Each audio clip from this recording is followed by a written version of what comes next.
মাঝে মাঝে খাবারের তালিকায় একটু ডিফারেন্ট কিছু হলে মন্দ হয় না, তাই না?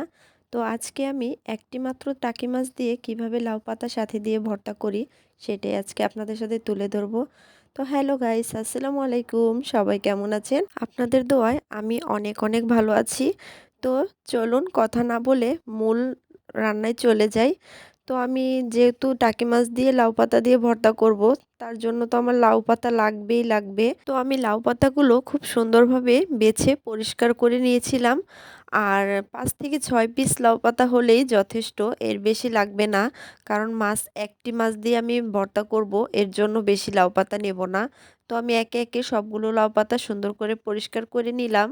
সাথে অনেকগুলো কাঁচামরিচ নিয়েছি। ভর্তা যেহেতু বানাবো, একটু ঝাল ঝাল না হলে তো একটুও ভালো লাগবে না। কি বলেন আপনারা? আর অনেকটা পেঁয়াজ আর রসুন বেছে নিয়েছি খুব সুন্দর করে। তারপর লাউ পাতাগুলো পানির মধ্যে আমি বেশ কিছুক্ষণ ভিজিয়ে রেখেছিলাম, যাতে এক্সট্রা বালিগুলো সরে যায়, কারণ লাউ পাতা থেকে বালি সহজে সরতে চায় না। তো আমি খুব সুন্দরভাবে পরিষ্কার করে ধুয়ে আর মাছটাতেও মশলা টশলা মাখিয়ে রেখেছিলাম। তো এখন ফ্রাই প্যানে একটু তেল দিয়ে আগে মাছটা আমি ভেজে নেব।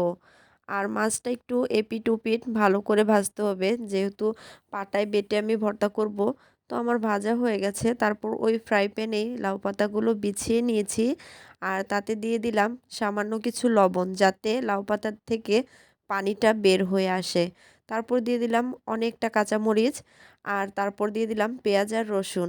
এরপর বেশ কিছুক্ষণের জন্য আমি একটু ঢেকে দেব।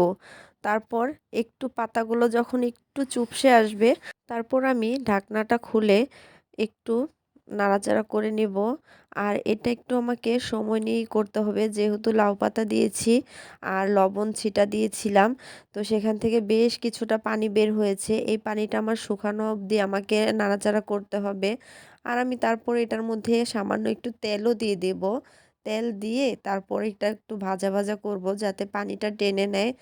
আর পানিটা থাকলে আর কি ভর্তাটা খেতে ভালো লাগবে না।